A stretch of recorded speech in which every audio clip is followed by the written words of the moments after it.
Resident AP, plays mid and his styles are shady. Got a syndrome, can't nerf it. You can find him in the chat, type of worth it. Next Hornet, stuck in ill hell. Thought it was going up, once again it fell. Never spent a single dime alone, and if you step into his jungle, expect a brawl. Slander, math specialist. He's precise, doesn't tolerate estimates. The man's addicted by every hero. You can tell cause his bank account's stuck at zero. And last but not least, your host Ponophobia. Picks an 80 carry and he's owning ya. He's got the full mount, ground and pound. Don't get excited, it's not as sexy as it sounds. That's your whole team, enjoy the podcast. Put your headphones on, we'll have a blast. We're checking email and Twitter, of course. Just don't ask us how 4 guys make a Triforce. Hey guys, welcome to Trinity Force Podcast, episode number 32, 33? I don't remember which episode we're on. Any of you guys know? I think it's 32. Is it 30? Yeah, it is 32. Look at that. I'm That's pulling the document up now. Real solid start there. And of course, that's Ranhert, who is berating me. How you guys doing? Auslander, who had just spoke before him. Yo. Hornet is with us this week.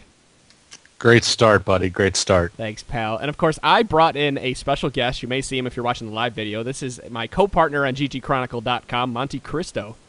I'm saving my disparaging comments for later. After we get a little more drunk and loose. That's right. And just for tonight's podcast, any of those who watch it live, I made Monty put a shirt on. So that is something new that you don't normally see when we see his webcam. Alt F4. I'm done. He's trying to... Wow. He's bouncing his mad pecs at me. Like. So how you guys? How has your guys' weeks been? We got good games to lull in. Yeah, a lot of smug look on his face right now. Yeah. No comment. Too busy left clicking. What were you Yeah, saying? it was a big weekend. Double IP. I actually didn't play all that much, but I got a couple games in, so that was fun. I will say that I had some of the most enjoyable time playing fives with Monte Cristo and on the Alcoholic Bandits that he brought over with him. And I will say that we we had some of the most entertaining ganks and plays and things of, well, you're supposed to do this. Oh, wait, weren't you doing this? Or wait, weren't you? What the fuck just happened? And then we either get slammed or we figured it all out and it worked out in the end. We didn't know which way it was going to go. But it was absolutely entertaining. We played some great games. We gained a zillion IP. I went from 20,000 IP to about 25,000 IP in about... That's it? I don't know, 4 games, maybe 5 games. I don't know. It was fun though. I was actually really excited because I'd played Malphite at least most of the time. But there's also a Malphite being played mid today by Alex Itch on M5, and I was ultra excited to watch it and see how it went. So we'll get into that later. But that's just some of the fun things that I've seen recently. I had fun. I only gained about 3,000 IP this weekend because I only got to play all day Sunday. But I liked having the double IP. I liked being able to play and do different things. And I actually made one of our listeners, Tristan, who I'm sure you've heard us talk to him in the past weeks. I made him go grind solo queue without me because I've been duo queuing with him on Sundays for a little bit because his elo dropped like 1,300, and I told him I will not queue with him until he gets within 50 points of me. And so I think I'm the biggest asshole in the world right now. We already kind of knew that. Honestly, this story actually raises my how I feel about you up a little bit. I'm a little hurt that you think that Ponophobia can take my asshole crown and not have me say anything about it. We'll see. We got an hour. 2 men enter, 1 man leaves. Who's the bigger asshole? Let's go, boys. I think that's why we work out so well as a couple, right, Monty? How you doing, baby? How ya? Yeah, see? Thumbs up, kisses. I guess we'll just jump right into the podcast for this week now that we've gotten the banter out of the way. We had a listener who sent us an email. There's 2 parts to this email, and the first one is a kind of a story of what he did, and the second one he wants us to dive more into situational item building. And I'm going to start with what he did in a game, and I'm going to try to recap it as much as I can. He was playing Jax in the jungle versus a jungle fiddle. Right off the gate, they got their blue, and then that yielded 1 kill for the team. I don't think he said if it yielded him or not. He gets the rough respawn timer, so about 7:20 or so he gets in there. And he comes back around that same time, and he crossed mid to get... Or I'm sorry. The team saw him go toward the blue on that side, so Fiddle came at the same time with a friend to kill him while he was attacking it, without his mid close to help. Since he had the feeling he was coming, he was pinging for the guy to come over there and basically died because of it. So he wants to know, should I just leave blue there? Should I wait to ambush them? Should I continue my jungle? What should I do in that situation when I have the timer in my jungle or middle or anybody else won't come and help me? I'm going to leave them on the floor. You missed a critical part here, which is that he dropped a ward about 1 minute out from the blue spawn. Right. Before the jungle fiddle and his buddy came and killed him. So, I mean, he had plenty of warning. That's what I was going to say. Number one, he did have plenty of warning that they were coming, and that's when you have to leave it alone. As soon as you see them coming, as soon as you see more than one, that's when you absolutely have to get out. But the other part of it is he said he crossed mid. That's a big part of it in that if you crossed mid, you likely revealed where you were. And half of the battle of being, going against an opposing team is knowing approximately where the opposing jungler is. And so since they knew exactly where you were at that particular moment and saw you coming in that direction, then it's almost like they had a preparation ready in case you were coming towards their blue. That's the second part of it. If you're going to come towards blue, I suggest not going through the middle or trying to avoid any place where you think you might be revealed if you're actually going to try and steal an opponent's buffs, whether it be red or whether it be blue. Even if you go for just trying to get the Wraith camp or anything else. And whenever you're counter jungling, you want to try and make sure you're as stealth about it as possible because you don't want to give any information away about where you are. Where you are is a big part of it. Yeah, I agree entirely. And another thing that I want to add into this is that I think one of my greatest failings as a player is that I routinely underestimate my opponents, and I think I'll be fine. And this guy pulled off a cocky move, and yeah, he had a ward on it, and perhaps his mid should have been there. But in solo queue, you can't really assume that your mid is going to come and help you out at their blue. I mean, that's a pretty advanced maneuver unless you're, say, like above 1400 elo. And so, I don't know what elo this guy was, but in this case, you should just leave their blue alone and play the safe route. But really, if you think about it, if you were in the opposite position, I think this is the best way to play the game is to say, if I saw Jax going through mid, heading towards my blue, would I go to my blue and help out my jungler?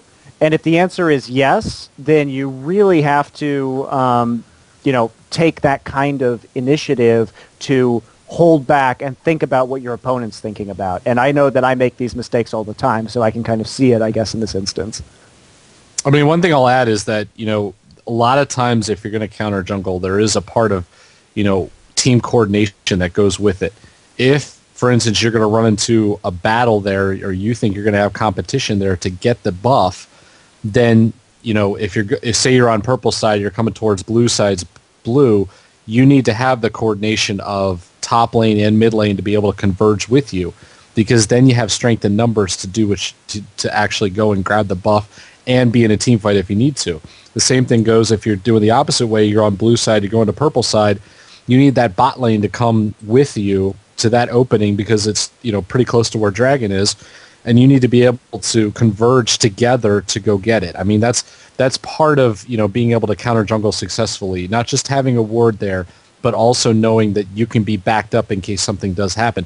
And the other thing is if you don't see them coming immediately, and you do see, in this instance, Fiddle coming towards you, you have to back out of that situation, because even if you think you can kill Fiddle one-on-one, he's going to be closer to his teammates than you are to your teammates. So if he can back out to any of his teammates quicker and just have that one of them recognize that he's in trouble, it's the best case scenario you can almost hope for is a 1-for-1 trade, because if your chances of getting out of there at that point are probably pretty slim. And two things with this. At the end of this, he asked it if he should have just left it there because his smite was down, and I would say yes, absolutely. If you're counter jungling, do not go in without smite available to steal that buff, because you could be Lee Sin, for example, ward jump over the wall and smite it while you're jumping over it, and you're to safety. If you don't have it, you're not stealing the buff very easily. If you are on purple side walking over to their blue buff on the blue side, you can have the top laner come down and help you, but you need to, 2 minutes before that, let the top laner know, in 2 minutes, I'm going to be walking toward the blue buff. At 7:20, I'm going to be walking toward the blue buff. Please have the lane pushed out if you can. Come help me. Same thing with middle. If you're blue side going for their purple side, which it sounds like it was, you need to communicate with your middle and say, hey, I'm going to be doing this, come and help me. And if the guy's not coming to help you, you just can't do it, or you need to just guess and try to guess to see if you can get the smite over the wall, but that is like such a small chance that you're just better off jungling and not giving up the kill. Yeah, not only that, but Fiddle's a slow jungler, and I think that when he asks what he should have done, if leave blue and wait in ambush, you could do that, but that's, you may or may not get anything out of that trade, and you may still die. The safest route in this case is, since you have a ward there and you know where their jungler is, go to the lizard side, the red buff side of the jungle, go back through mid and counter jungle him on the other side while he does that. That way you're still hurting him, getting experience for yourself, and getting ahead in the safest way possible. Pretty much beating that one into the ground just like you should with Fiddle. Reinhardt, are you actually saying something? Yeah. If I may, I guess I have the absolutely. floor. Woo! No, actually, I've also seen it done pretty well where, you don't actually take their blue buff if there's a Fiddle on the other side, because they're so dependent on blue buff. They're definitely going to come back for it. So drop the ward there after you get the kill. Drop the ward there and then leave. Go get your blue buff. Do your normal jungle. You'll see when he goes back, sees his blue buff is there, is alarmed by it, goes to start it, and that's going to take a little while because now he's behind, doesn't have a pull or a leash on it, and then at that point you can start pinging like mad and get some coordination for the kill. 2 kills on Fiddle without getting his blue buff is going to be the end of that Fiddle that game. Yeah, hell, trying not to get. I understand why you went for it, because Fiddle without a blue buff is kind of a slow jungler because he cannot stand there and drain. But when you're in solo queue and you're not playing, 1800 elo plus, you can't count on anybody, in my experience, to do anything. So you need to take you're trying to take the game in your own hands, but you can't make such risky decisions. Everything has to be safe unless you know for a fact that you're going to grab the kill. So that's seems to be the Trinity Force's outlook on this. Go over the situation. If you have anything that you want to say back to us, you can always find us, feedback at trinityforcepodcast.com. We'll also do the same with anybody else's feedback or stories you have out there. If you have a replay of a certain area, hey, what should I have done differently here? Go ahead and send it to us, and we will take a look at it and go over it for you and let you know what we think you should have done. So, moving into his second question now. He just wants us to dive further into situation item building. I'm going to go ahead and read the paragraph that he sent us. He was wondering why you would get Wit's End over a Negatron on Nudir. You were saying there were cases where you would need to go Negatron if it was versus dual AP team. So that's the only case? Any specific comps or just dual AP in general? What do you build it into? QSS? BV? I really appreciate the situation build talk, but you aren't going into the minutia as hard as I want. And I believe Hornet was talking about that, building into the Wit's End versus double AP, weren't you? I was. The Wit's End is a common build for Udyr as it is, especially Phoenix Udyr. But in this case, you're definitely building Wit's End if you see a double AP. 2 reasons. One is you get the extra attack speed, which for Phoenix Udyr is a definite improvement for him. Not only does it help you jungle faster, but it also is a big DPS builder. And then the fact is you get I think the bonus part of it is the magic resistance. And obviously against AP, that's exactly what you want. It makes you even tankier than you already are. Now, Udyr's a special circumstance where if you build him as a Tiger build, Wit's End may not be exactly the way you want to go. There are certain other directions that you can go with building Tiger, mainly wriggles, but in this case against double AP, you definitely want Wit's End, especially if you're jungling, which normally that's where Phoenix Udyr is built. So as far as the Megatron go, it's one of those things where that's a general item builder for magic resist as it is. I personally, normally you'll find in APs that there also have decent CC that goes with it. So there's many times, and me especially when I'm building a tank or a bruiser, I like having QSS because I will get CC'd by something. 40 million things that I can think of, but Swain or Ari or a whole bunch of others that they have some sort of CC that really is going to isolate you and keep you in place. I like to have the QSS on me. And again, it's a special situation, but if you have a heavy CC team that you're going against and you need to get in and out and have the movement, especially if you're a bruiser and need to get to the opponent, the AD carry or the AP mid carry, then a lot of times that QSS is the extra benefit that I need to get to that particular champion and get to where I need to go to do the damage and really change a fight. I'm trying to figure out what kind of minutia he really wants us to go into here, because I figure all the situational item building is just that, where you learn what an item does, you learn what the enemies do, and you just kind of build to go against it. And that also depends what position you're playing.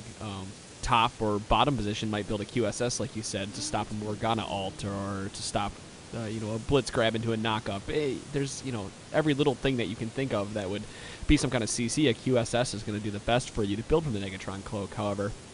Yeah, a Banshee's Veil too, like against Blitz or like Warwick, someone or Malzahar even. So at least they can't just like get you on a clean stun and take you out before the team fight even starts. So the Banshee's Veil is useful for that, because it makes them they can't just Warwick can't just R you and then you're dead.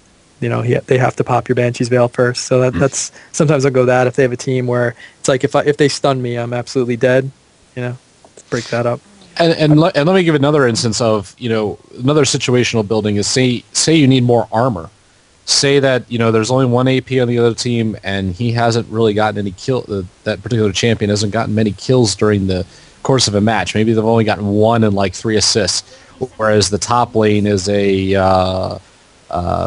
Renekton who has, netted 4 kills, and then there's a Vayne bottom who's netted 3 kills. In that case, then you're looking to build more armor and health so that you live up. Now, health's good anyway, no matter what, but armor in that case is the better way to go. Maybe there's chain vest links into all kinds of armor building items that you can go with. So, there's another situational build where you think, you go back case by case as to how the game is going. Who is the real threat to absolutely killing you and your team as you're going through? And if you can come through the other way better than that, you want to build situationally against that, and so you have better survivability.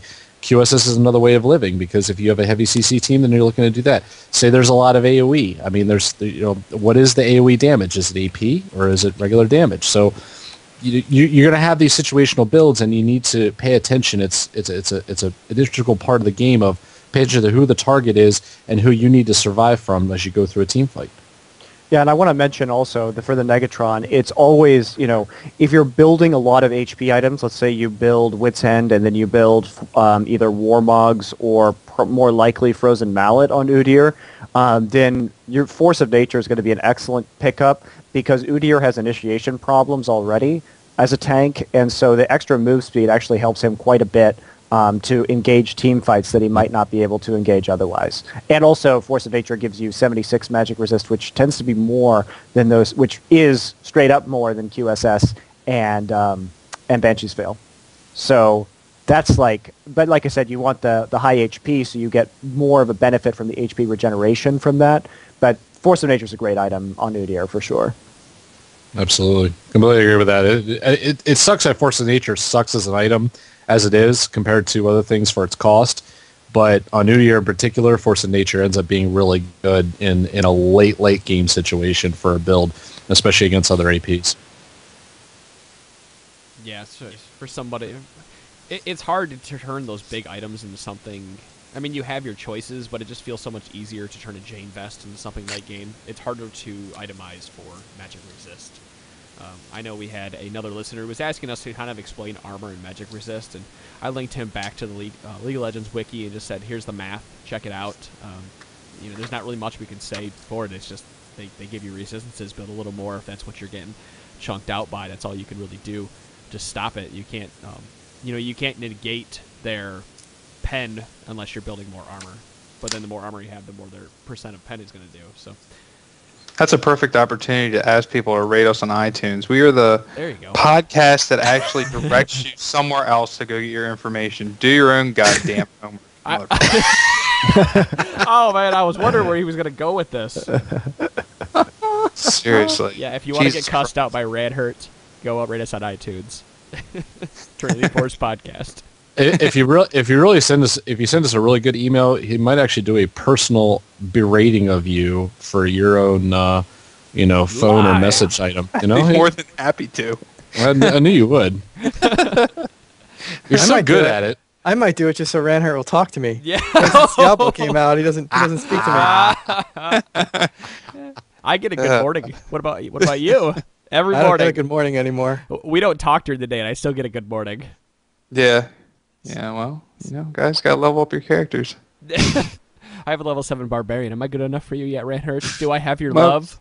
Almost. You don't know about Nephilim Valor yet, but I don't know anything about the kind of skeleton minutia mage. that'll drag this thing to the ground. And that's why there's not that many Diablo podcasts. No. So,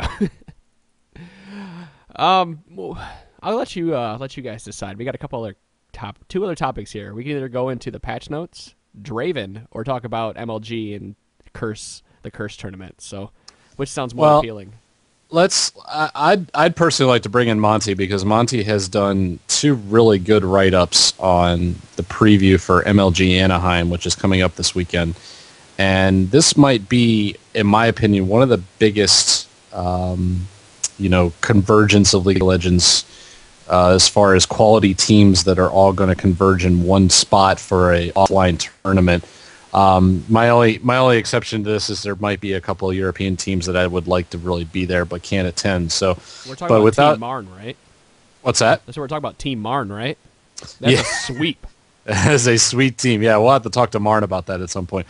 But I'd like to open the floor to Monty because Monty has done 2 really good write-ups, one on the North American teams and one on the European teams. And he has really done some studying and some preparation for everything that's going to go on with Anaheim. So.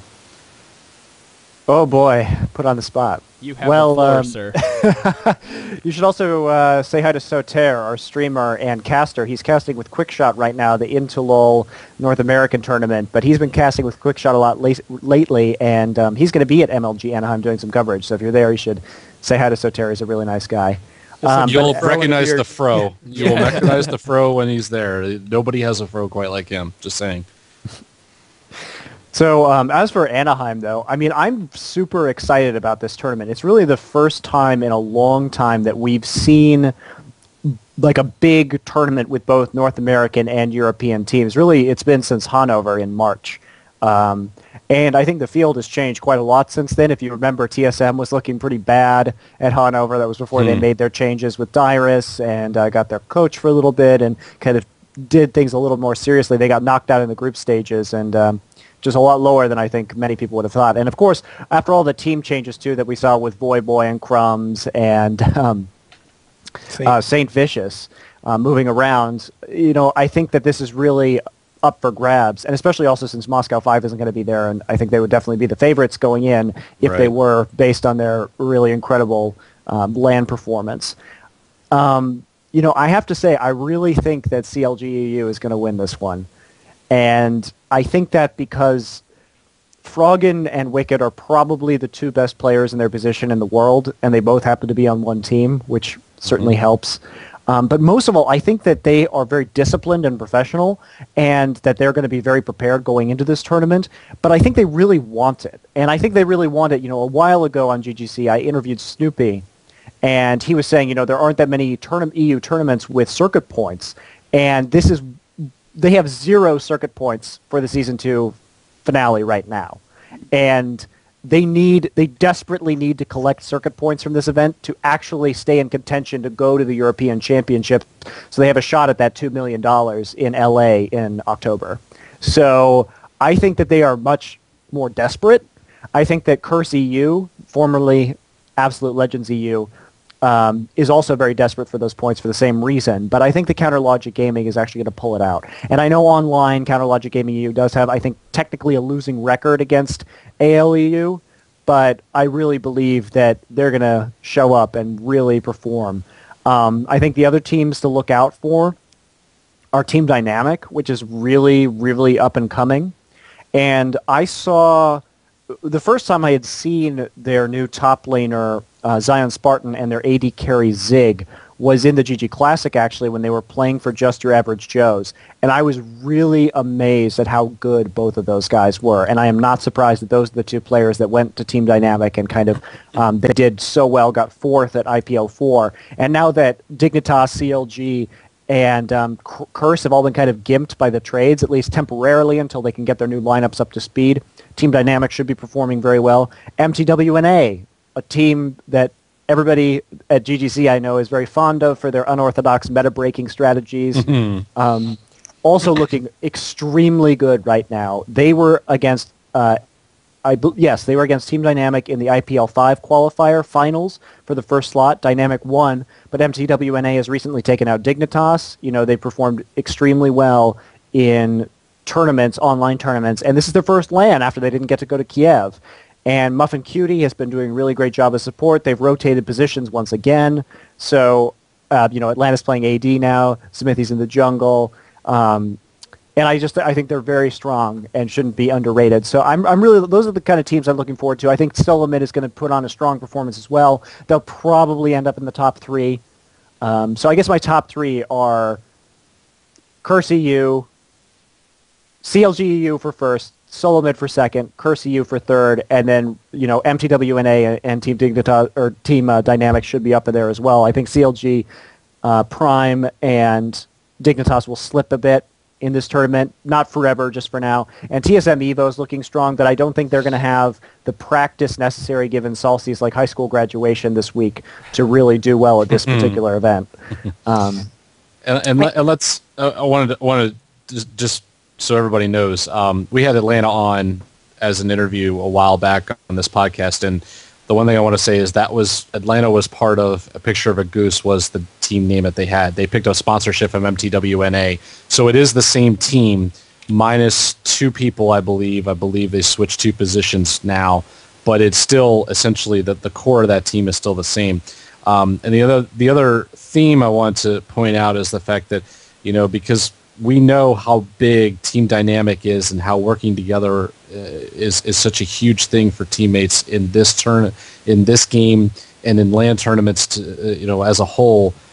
The real theme here is that if the team has been together longer working well, that's who we expect to show up at Anaheim and perform well.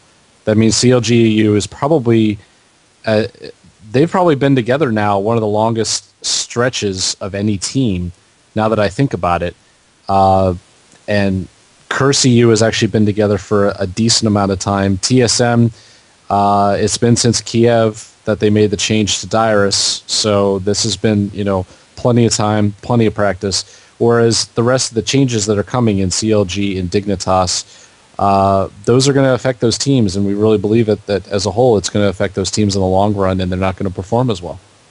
I figure if TSM brings a team that they just played with, I know it's the same guys, but if they bring the team that they just played with at this last Curse tournament to MLG this weekend, I think they're going to give CLG EU run for their money. I still believe EU will win, but I figure it's going to be a very, very good game. Reggie was actually on point for once. I've been on record for saying before that he seems to sometimes can be the very weak link in everything they do, but at the same time, they all have had their flaws in different tournaments. However, he just seemed to play very well this last weekend. He's very on point with everywhere he needed to be. He was dominating his lane when he needed to, and Odd One was just doing exceptionally well in the jungle as well, helping to carry Dyrus on his back to victory. Just a little jab and joke there. I love you, Odd One. Don't hate us. I mean, the thing about this past weekend is you have to remember that there were some really, Teamless is a relatively new team, built out of weird parts from Western Wolves and Angush, formerly from ALEU/Curse EU. They're pretty new. Extinct wasn't there from Curse EU, and they had Saint Vicious for whatever reason. Personally, I don't know what's going on at Curse, but since they picked up the new team, I think it was sort of like a weird publicity stunt to put their star, player from America into their new European team for the tournament, and it really they performed very poorly, considering how good Curse EU is right now. And Extinct will be there at the next one. And I was also talking to Panky after the tournament, and he told me that he said, after they didn't get into the finals in the Reign of Gaming Invitational, they didn't go out afterwards with the rest of the players. They just sat there and practiced. So I think Curse EU is really upset at how they did, even with, this weird, jungle player that they've never played with before, taking their AP carry position in mid lane. And so I think that they're very dangerous. And also, you have to remember, TSM Evo also wasn't at full strength. Salsi didn't play particularly well. And I think that, I'm not going to take anything away from Reginald's play. I think he played phenomenally. But a lot of his ganks that we were seeing into top and bottom lane were a result of Salsi not following. And Salsi pretty much didn't leave his lane the whole game. He didn't look like the Salsi that I'm used to seeing, and I think that's just because of the stress of winding down into the school year and his inability to practice. And also, I think the new team dynamic also is, it's hard to get used to when you should move around and gank when you have new teammates and stuff like that. I think CSM Evo has like an enormously high skill ceiling. Like I think they have a lot of potential, but they're, this last weekend is not really a true demonstration of TSM skill, in my opinion. This weekend will be. Is TSM Evo? I know they have Nat Nguyen on there playing support, but who else is on that team? Is it Aframu? Is it everybody from Epic Gamer that they had, or is it just picks and pieces? It's not everybody, but there are a few pieces there. It's Nat and Aframu in bot lane. Aframu is doing a really amazing job. He has great synergy with Nat, and they are definitely probably one of the best bot lanes in the world right now, in my opinion. They're way up there with KX and X Special and, Creepo and Yellow Pete. Very, very good. As for their top lane, Wings of Death X has taken over for Westrice. That's right. And then it's Salsi in mid, and then Unstoppable in the jungle. So Unstoppable and Aframu came from when V8 fell apart. Okay, right. And Takashi went to 4-Not to replace Kramer. And then Tree Eskimo, also known as Throw Eskimo for his amazing ability to throw games, has not found a team yet. And Muffin Cutie went to MTW. So there's V8 for you right there on the table. Broken up. Tree Eskimo, sadly, not getting a team. I'm glad you remember that, because I don't think I could have remembered any of those. I only remember the ones I follow on Twitter. I think I just need to follow more of the pros there, and I would figure it out. I really want CLG EU to win, because I love Snoopy's chiseled man face. I can just sit there and stare at it all day. No homo. As the guy who talks to as the guy who talks to him more often than not, I will say that I loved what Snoopy did when he was invited to the Riot Invitational that they did that they just broadcasted, that they did in Vegas 3 weeks ago. That was so entertaining to watch. He brought, if for those of you who didn't see it, Snoopy actually brought a little miniature Snoopy doll with him, Snoopy stuffed animal, and that was the object of his affection throughout the entire time he was out there. When he walked in, Snoopy was right. The Snoopy stuffed animal was right in front of him. He was petting it. Then when he won the first game, the Snoopy animal goes up above his head and he's pointing to it as the camera rolls around. It was just entertaining to watch. But the dynamic that CLGU has as a team is as good as any team, I think, out there, and I think it's their first time that they get to prove it. I think was it Hanover or Kiev that they were? I think it was Hanover that they were initially qualified for, but then when they changed teams, they weren't qualified for because the sponsor wouldn't release it to them. And so this is the first time really that they're going to be at a major event, and we get to really see how they perform, because online they've performed very, very well. They've won a great amount of tournaments, including the Kings of Europe tournament. So I'm really looking forward to seeing how they do in a big LAN event, and this is as big as it gets. I believe they did. I believe they finished out by beating M5 in the, and I'm gonna screw up what the tournament was. But it had one of the most amazing games. The first game at least went to 70 minutes. Is that the everything challenge? The one? That sounds right. That sounds right. It was broadcast on Chaos TV. I know that.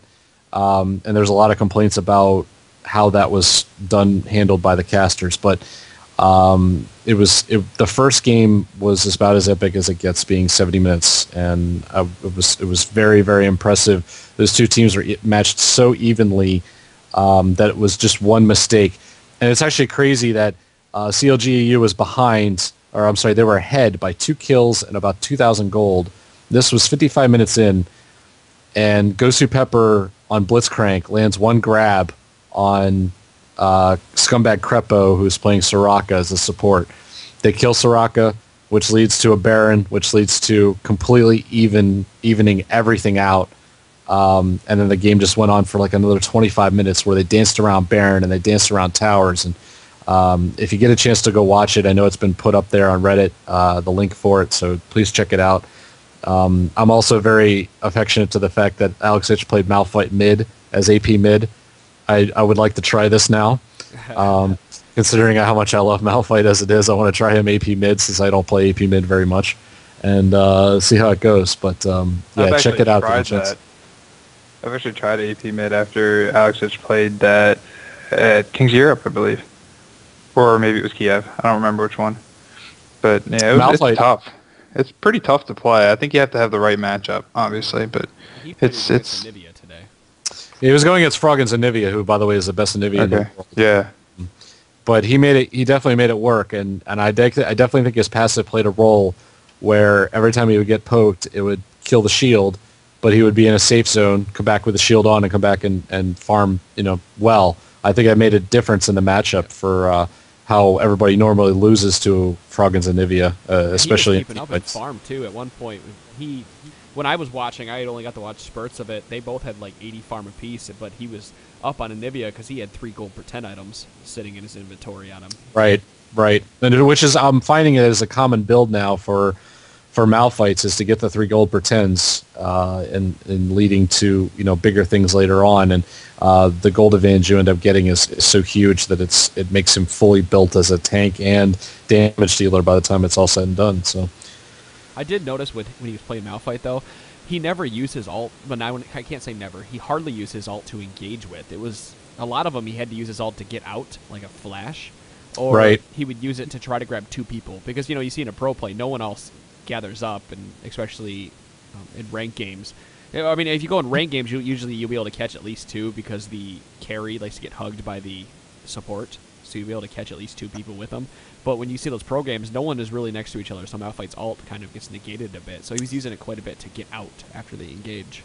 I agree with that. But not only that, you have to also realize that they're in professional teams, they are so much better at focusing a target when it is immediately available than you would find in a solo queue setting.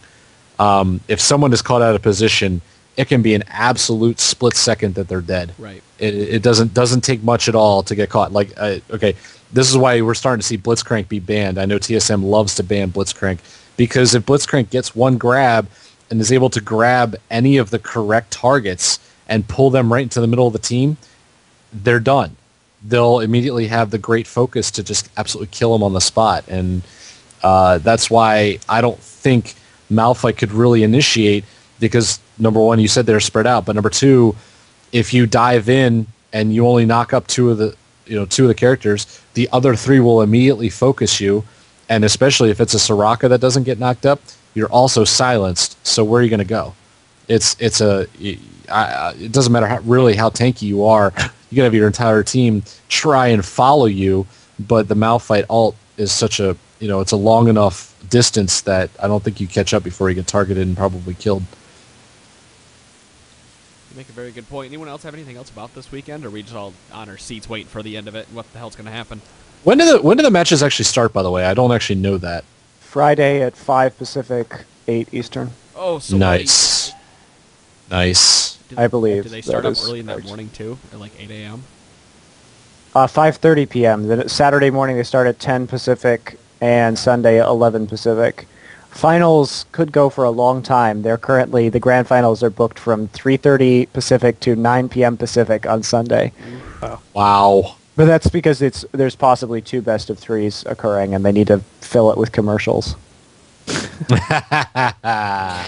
I want to talk about something for a second. Sure. I want to talk about how I'm pretty sure that MLG's announcement of, I'm trying to remember the quote, "You will see League of Legends presented in a way you've never seen League of Legends presented before," means that they're going to pause new spectator mode and play commercials in the middle of the game. I'm pretty sure that's what that means. Are you serious? I'm like 99% sure that that's what it means. Oh, wow. Well, you also have to pay to get the HD stream, right? Well, yes, you have to pay $20 to get the HD stream, but that's for StarCraft 2, so I don't know. It's a pretty good deal, honestly. If you pay to get the HD stream, aren't you supposed to be immune from commercials as well? Yes, you don't get ads also if you pay. That might make it work. Then how do they do that? Do they? Look. You know, I don't know. I don't know what the answer to that is. because then you start thinking about, do they pause it for everybody? So even though you are immune to ads, you actually get a ad in progress now. Okay, we're back to the game, because you can't let the other people watch it. The people who are watching the ad not watch the action, because then who's going to watch the free stream? I mean, why do I feel like they're trying to audition this so that it would be broadcast on something like G4 somewhere down the road? Like that's the feeling I get, is that they want to make it so it appears that they can make it commercially viable. Whereas I would love for them to do it like a soccer game, where they put the ads up in the corner like they did for the Riot Invitational, just let it be so the game plays and they can do before and afters. Or have the champs wear jerseys with it's Samsung not Mobile on it. The problem is you have to remember that I think not to get too much into like stupid business theory that people don't want to hear about, but like I think the issue is that when MLG approaches advertisers, for example, for one of these events, they have to write a contract that advertiser is going to get a certain amount of play time. Now, StarCraft matches are much shorter, so it's easier. It's like if you have to push a block of advertising content that you're trying to sell to somebody, it's a lot easier to say, you will get, an ad every 20 minutes on our streams across all streams. I mean, that's just going to be more attractive than saying, oh, well, in StarCraft you'll get it every 20 minutes, but in League of Legends you'll get it every 50 minutes or hour or 70 minutes or whatever it is. And I honestly believe that the launch of Spectator Mode was directly influenced by MLG's need to have a pause function during this upcoming tournament for ads. Wow. So I think that's the number one driving factor behind the release of Spectator Mode. Yeah, I'm hoping because of the spectator mode that maybe they're going to offer multiple streams for each game. So, like, if you wanted to just watch the top lane matchup, like, say, Dyrus is playing Wicked, you could do that. Or, Chaos and Special against, whoever else bottom. Right. That would be interesting to do. I mean, I don't know what they would do once the team fighting started. That would kind of break it down, but it would be an interesting idea. I would definitely love that. Yeah, since you can have more than 2 spectators. Absolutely. That would be awesome. I'd watch the odd one, Cam. Whole tournament. What's the odd one doing? I need to know. I mean, when I was at Providence, one of the coolest things that they did there was they had in StarCraft, they had the main screen, which you would see, of course, from, if you were watching the streams at home. But on either side, they had player point of view screens, so you could see what each player was looking at on, like, 2 large but slightly smaller screens to either side. And I'm a big StarCraft fan as well, so that made me really happy.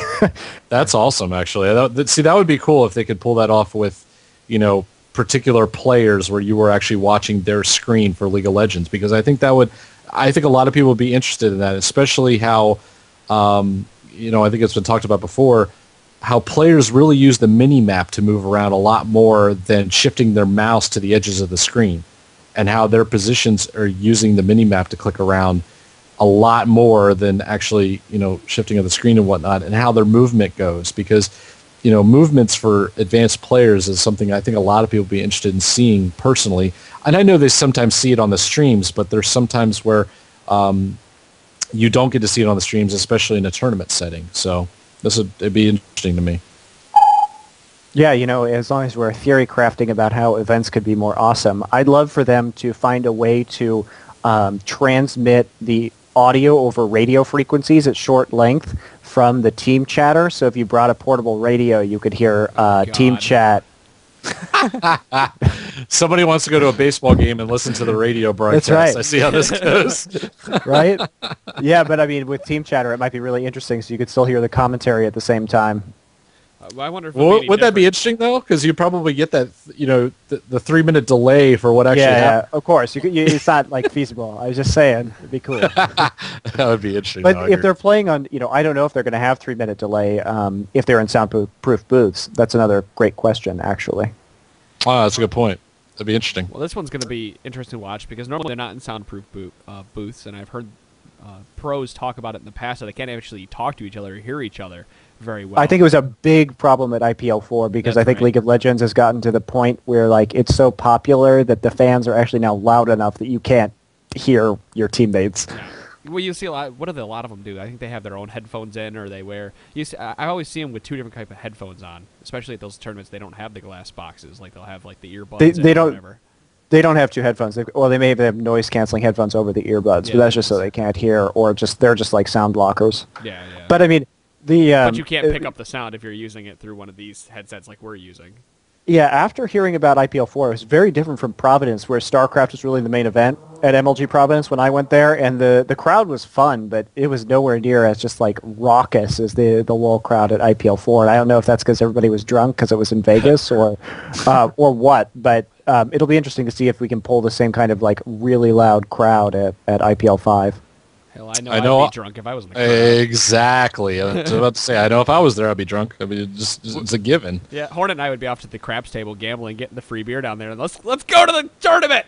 Let's go. We're sitting in the crowd. Oddwood, I love you. My friend wants to meet you. Can I have your number? I don't know why you walked away from the bar.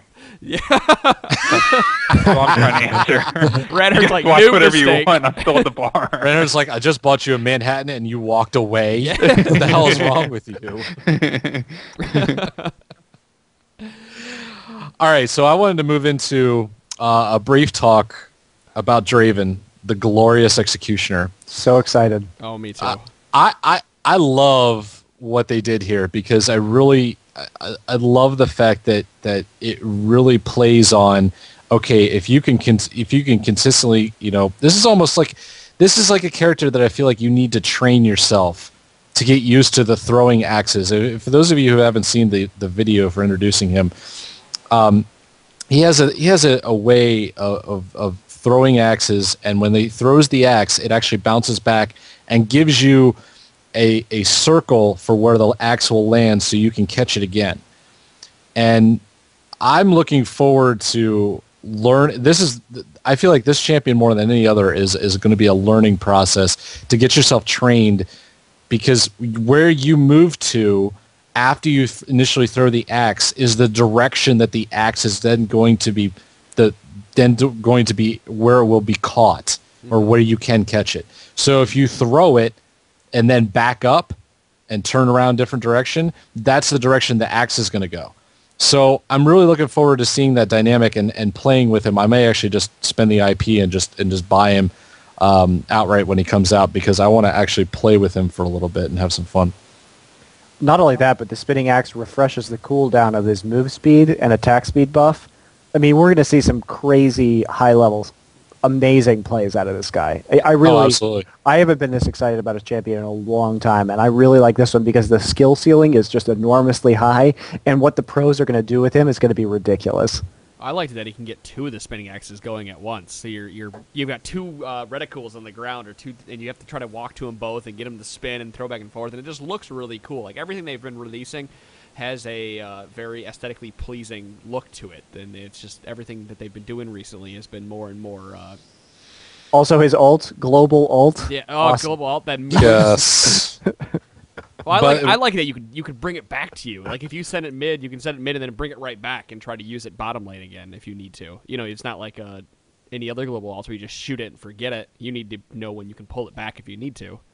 Well, don't you activate it again as to when you want to pull it back? Yes. So you can throw it all the way out there if you want, and then activate it and pull it back. Correct. I think actually it has to hit a champion in order to come back. If it hits a champion, you can't pull it back. Ah. So if you okay. throw it mid and it's not going to hit where you want, you can pull it right back before it makes it to the mid. For example, I don't know how many times you'd actually use that, but if it hits a champion, you can't pull it back, but if it misses, you can.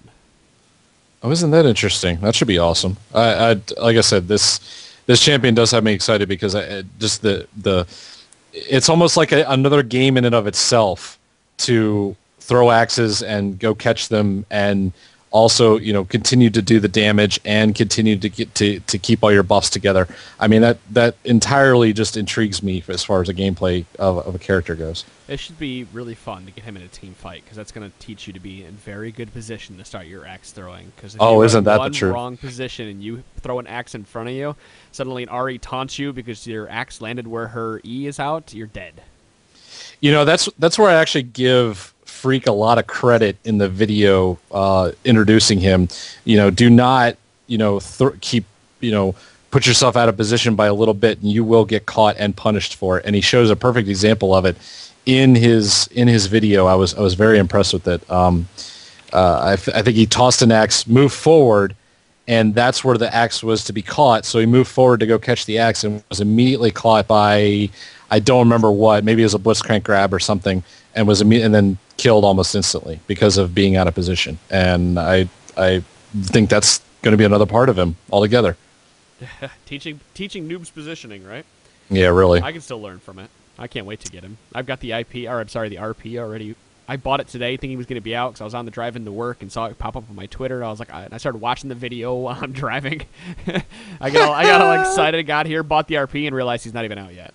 If you're out in the Cincinnati area, stay away from SK Pone. It might be better for your if you live health. in Kentucky or Ohio, just stay home, basically. What time are you in work by? 8 o'clock, 8:30? Yeah, about 8 o'clock, yeah. Yeah, anytime go in after at 8, 7. Ohio. If you live in Ohio, kill yourself. If you live in Kentucky, drink yourself to death. How about that? Red Hurt supports the drinking to death. Oh, I certainly do. He's been trying since Pickling of the liver 2001. is Hasn't the quite pulled it way off to yet. Oh, no.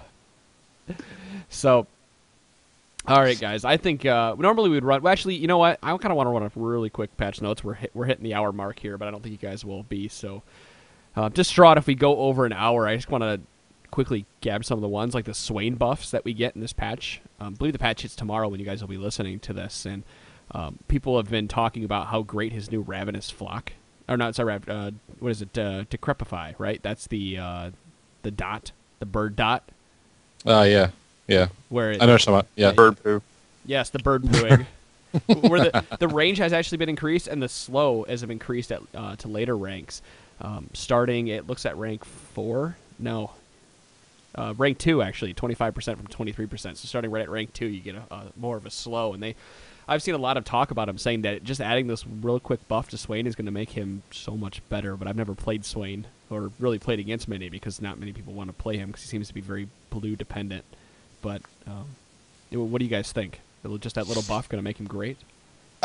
Will it make him great? No. Will it make him better? Yeah, most definitely. I think he's still good. I think he was good in the right hands. I still think there were a couple of people who have played him very well. Scar is definitely one who plays Swain very well, and I think Swain still has his usefulness, especially top against a melee champion. He just has control over melee champions getting in with his AoE slow. So I still think he's viable, but I also think he needed a little bit of a boost to his damage, and I think this will definitely help.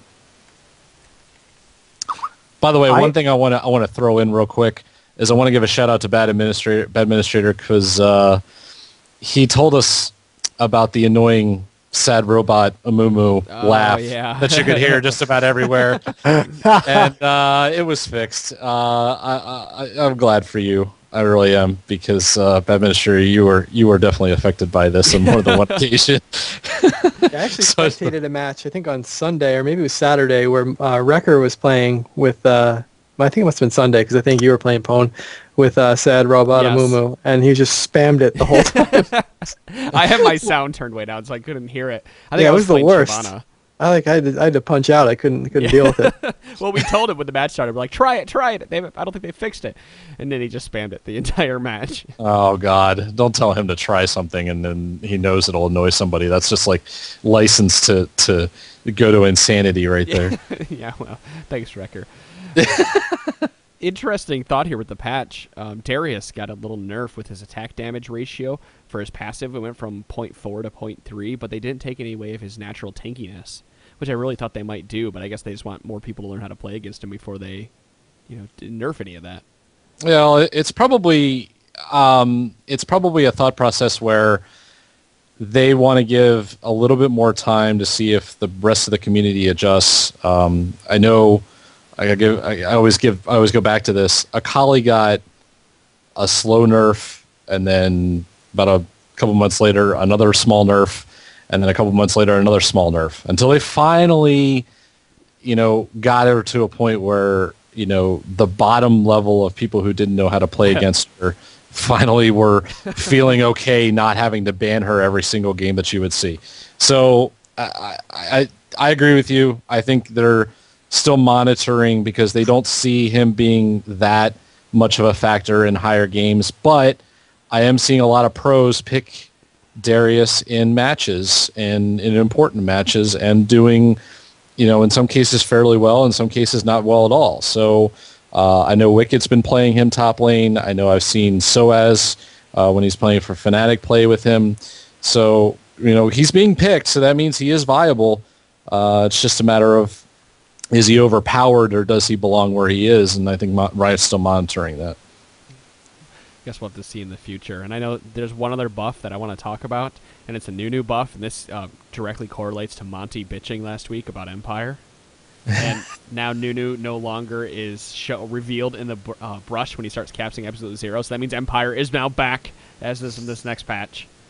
I was bitching about it. I believe I've always been excited about Empire. No, I know, but we were talking about it. We're like, oh, we should do Empire, and of course Nunu is now revealed in a brush, so you cannot do it as easily. But they have fixed that, so now Empire is back onto the table. So time to run Revive forever. Ashe. Revive Ashe, Empire. And speaking of Ashe, I have not played her. However, I did play with Quentin, which is Roving Blade. He played Ashe in the bottom lane. Some of the best arrows I've ever seen shot in my entire life. Auslander, you would have been so proud. Yeah, well, I've only seen yours recently, so pretty much anything would have been, an improvement.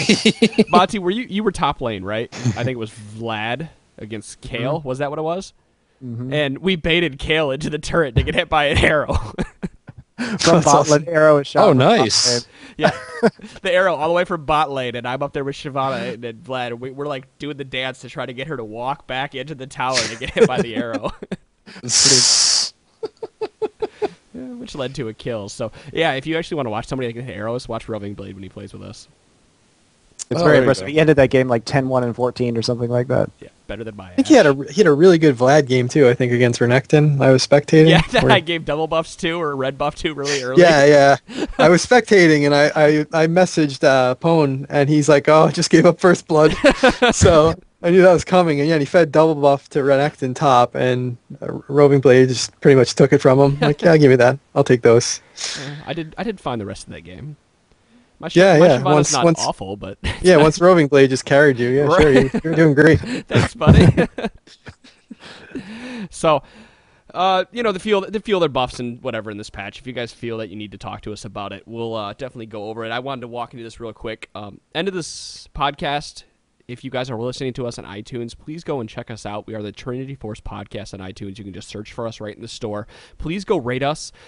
Give us, give us 5 stars. It's what we want. But give us what you think we deserve. Give us a rate. Give us a little comment if you don't mind. The more rates the more the rates we get, the more comments we get, the higher we move up on the iTunes chart. And iTunes is where a lot of our subscriptions come from. I know a lot of you guys are already subscribed to us, so please go rate us. We would love you for life. And speaking of going and liking or rating, we are actually giving a contest this week on the GG Chronicle Facebook. That is facebook.com/GG Chronicle. Until the end. Actually, we have 2 contests going on there. Actually, 3. During this week, I'll be giving out pack silver skins. So just randomly watch that Facebook. It will pop up. It'll be trivia. It might just be random skin code pops up. Says, hey, go grab it now. Most of these. I need that skin, by the way. So you better be watching. Yeah. Most of those skin codes, I believe they do work on NA and EU for the same time, because usually in the past they have been. So if you are either or and are on that Facebook, do watch for that. Same time, if you like us on Facebook, we are giving away 2 $10 RP cards. It ends next week. I believe next Tuesday at 12 p.m. Eastern Daylight Time. So go and like us between then. You can win one of 2 $10 cards. So that means 2 people will win it. Same time, tomorrow we'll be starting up a Twitter giveaway on GG Chronicle, at GG Chronicle, where you will retweet a message and follow us, and you can win a $10 RP card there. As well, we have one other $10 RP card giveaway on facebook.com/GG Chronicle, where if you share a post that I put up there, share it publicly so we can see it, you can win another $10 RP card. So we got $40 worth of RP we're giving away. And at 500 and 1,000 likes as well, we'll be giving away a $25 RP card to a random follower. So lots of good stuff for you guys, and we want to bring you coverage, so that's the best way to reach us if you're not part of the RSS or you're not following us on iTunes or whatever. So please, facebook.com/GG Chronicle. Yeah. If I win a Pax Sivers skin, then whoever sucks up to me the most, I will then give it to. Since obviously I don't use skins for shit. So if then you message me on Twitter and be like, oh yeah, you're awesome, blah blah blah. Maybe I'll give you the Pax Sivers skin. I don't know. I'm just saying. That's your cue. We're friends, right, Andy? Yeah, sometimes. We're pals. We talk about soccer and. Yeah. You could spoil all the Game of Thrones stuff for him. Oh, what are you up to? I'll destroy it right now if you don't give me the code. Hey, Auslander, did you know Breaking Bad season 4 starts tonight on Netflix?